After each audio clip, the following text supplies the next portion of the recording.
Hello, আসসালামু আলাইকুম। Good morning. তো আমার হচ্ছে 26শে নভেম্বর মাস্টার্সের কনভোকেশন।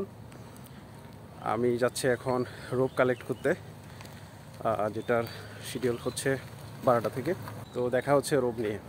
এটা হলো আমার কাঙ্ক্ষিত সেই রোপ বা হচ্ছে গাউন, যেটা অনেকগুলো প্রসিডিউরের মাধ্যমে আমি কালেক্ট করলাম, অনেকগুলো টোকেন, যেটার জন্য আমার ডিপোজিট করা লাগছে। তো এর আগে এটা কালেক্ট করার জন্য আমাদেরকে পাহাড় বেয়ে অনেক উপরে একটা বিল্ডিংয়ে আসা লাগছে। তো এটা হলো সেই বিল্ডিং যেখান থেকে আমরা এই রোপটা কালেক্ট করলাম। কনভোকেশন শেষে এটা ফেরত দিতে হবে। সো ফাইনালি রোপ কালেক্ট করলাম। এই যে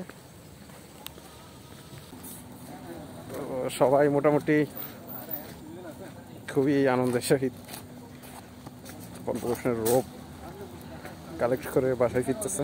তো দেখা হচ্ছে কনভোকেশনে। সবাই ভালো থাকবেন। আসসালামু আলাইকুম।